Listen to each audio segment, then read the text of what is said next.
May ngadlaw ninyong tanan karon din ha mga tsoy. Ako day si Itsoy, ang vlogger nga dili tisoy.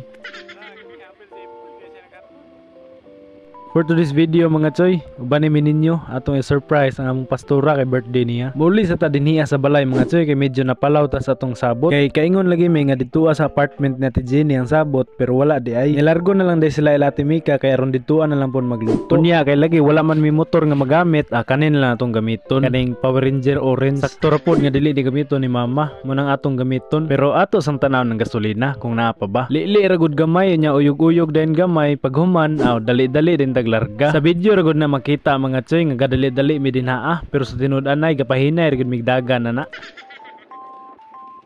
Nakaabot na din mi sa balay ni Ate Mika. Wala na lang minangayog, nisulod na lang milargo. Kay murag busy naman sila sa luyo, kugmo.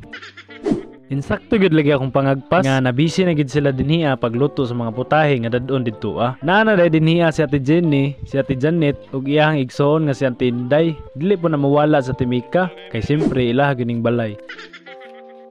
Mao daw ni nga putahe ang ilang lutoon kaning pansit bihon or bami kung tawagon. Ginagmay ra gyud ang pagkaluto mga tsoy. Subakan day nagbali 5 ka kilo nga manok. Unya yandam po ng mga lamasarns dinhaa, pitsay ug carrots.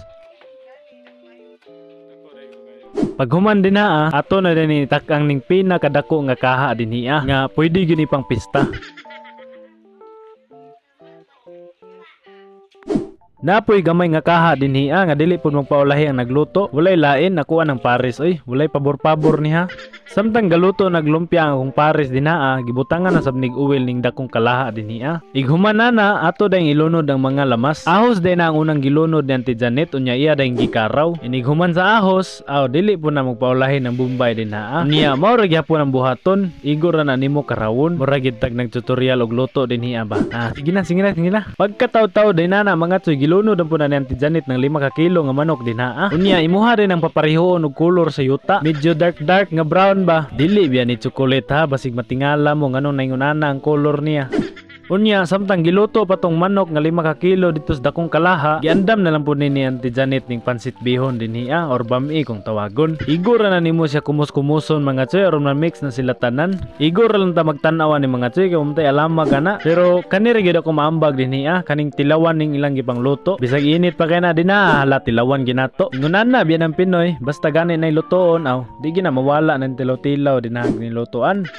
Sa dihang na busy kog tilaw-tilaw dito as lumpia nga giluto sa kong pares. Ipanglunod naman din nila Auntie Janet ning pitsay ug ang carrots. Ug mao na lang gyud niya akong naapsan nga ilang gilunod kining pansit bihon o bami kung tawgon. Imo ginang tilokon og maayo dinhaa kay aron dili masayang. Unya paghuman mikos-mikos din ninyo dinhaa. Pero taysa lang murag kapayas naman nilang gipanitan.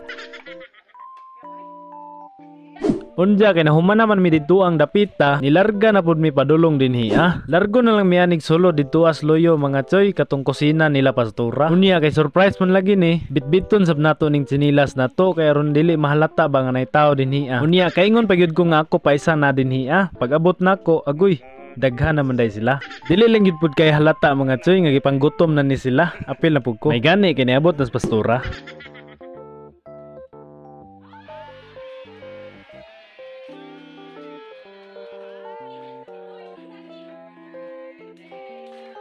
Makita gini mo ba nga na-surprise gyud si pastora? Manang kumbati gyud mig kanta dinhaa bisag ipang gutom na. Pero mosabot ra man sabta kay busy man lagi si pastora. Nya dili po nato kalimtan nga apil nato sa video, simpre birthday ko niya. Nanggawas na lang pud mi ana mga tsoy kay dito ara lagi mangaon sa gawas. I mean sa simbahan. Mayo man go dito kay dako og lugar nya dili pud igang.